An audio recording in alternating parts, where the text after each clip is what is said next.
पत्नी का भूत। आत्मा और भूतों की दुनिया बहुत ही रहस्यमय है, जिसका उनके साथ सामना होता है। केवल वो ही लोग मानते हैं कि आत्मा और भूत का इस दुनिया में वजूद है, और जो लोगों का उनके साथ सामना नहीं होता है, वे लोग सिर्फ उन्हें काल्पनिक ही मानते हैं। खैर जो भी हो, लेकिन भूत प्रेत और आत्माओं का वजूद ही नहीं, ऐसा बोल के उनका मजाक बनाने का कोई सबूत ही नहीं मिला है। कभी कभी ऐसी भी घटनाएं भी सामने आई जो कि अशरीरी आत्माओं का वजूद मानने को मजबूर कर देता है। विज्ञान भी ये विषय पे परीक्षण कर रहा है, और ऐसे भी परिणाम सामने आए हैं जो बताते हैं कि मृत्यु बाद भी आत्माओं का अस्तित्व रहता है, और वो कभी भी अपनी इच्छा से प्रकट और अदृश्य हो जाते हैं। ये कहानी भी कुछ ऐसी ही है। ये कहानी लुधियाना शहर के एक रहवासी की है। वो अपने बिजनेस के काम से पूर्व अफ्रीका की राजधानी नैरोबी में जाके रहने लगा। एक बार उसकी पत्नी अफ्रीका से पंजाब वापस आई और अचानक से उसको दिल का दौरा पड़ा, इसीलिए उसकी हालत बहुत ही गंभीर हो गई। डॉक्टर्स ने भी उसको बचाने का बहुत ही प्रयास किया, लेकिन वो नाकामयाब रहे और उस बिजनेस की पत्नी का मरण हो गया।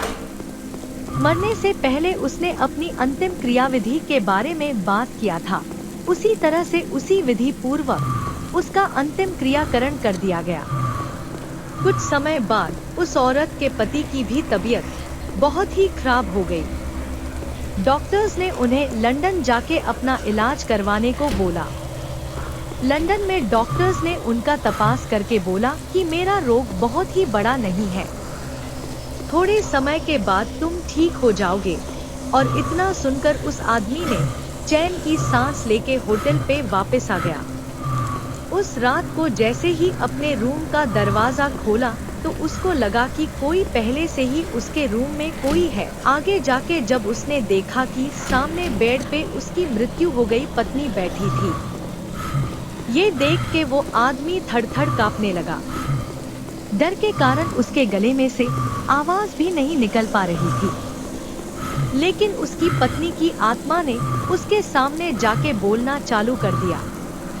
उस आदमी की पत्नी ने बोला, आपने जिस तरीके से मेरा अग्नि संस्कार किया उससे मैं बहुत ही संतुष्ट हूँ। मैंने दक्षिणा में दी हुई वो अंगूठी भी देखी है। मैं हमेशा तुम्हारे साथ ही रहूंगी। अफ्रीका से लंदन यहाँ पे तुम्हारे साथ रहने के लिए ही आई हूँ। यहाँ पे डॉक्टर्स ने आपकी जांच की, उससे मुझे बहुत ही शांत मिली है। पत्नी की आत्मा का उसके प्रति प्यार देखकर पति तो घेलो ही हो गया। क्या बोलूं क्या न बोलूं, उसकी उसे समझ ही नहीं पड़ रही थी। अब उसे अपनी पत्नी की आत्मा से डर दूर होने लगा। अब वो उसके साथ ही रहने लगा। उनका एक बेटा भी था जो अमेरिका में पढ़ाई करने के लिए गया था। अचानक वो जिस घर में रहता था उस घर में शॉर्ट सर्किट के कारण आग लग गई। उस समय रात के 12 बजे थे। उसका बेटा बहुत ही गहरी नींद में था, उसको कुछ भी पता नहीं था।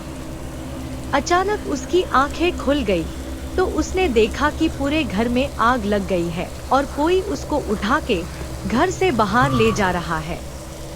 उसने जानने के लिए देखा कि किसने उसे उठाया है, लेकिन कोई उसे नजर नहीं आया। वो खुद हवा में उड़ता हो ऐसा उसको लगा, लेकिन उसको पता नहीं था कि उसको उठा के लेके जाने वाला और कोई नहीं, उसकी मृत माँ ही थी। उसकी माता की आत्मा ने आके ही सही सलामत घर से बाहर निकाला था। ये पूरी घटना का सार उसको उसके पापा ने बताया। इस तरीके से एक आत्मा ने उनके पुत्र की जान बचाया। 5 साल बाद जब पत्नी की आत्मा ने उनसे विदाई लेने के लिए आज्ञा मांगी, तब वो आदमी की आंखों में आंसू आ गए और अपनी पत्नी को गले लगा दिया। जिस समय उसने अपनी पत्नी को गले लगाया तब उसका शरीर ऐसा ही था जो उनके जीवन काल के दौरान था। उसके बाद वो अदृश्य हो गई। सो आई होप गाइस आपको यह हॉरर स्टोरी अच्छी लगी होगी। दोस्तों, मैं आशा करता हूँ कि आपको यह रियल हॉरर स्टोरी पसंद आई होगी। यदि आप गोस्ट स्टोरीज देखना पसंद करते हैं तो मेरे YouTube चैनल रहस्यमय कहानियाँ को सब्सक्राइब कर लें। धन्यवाद।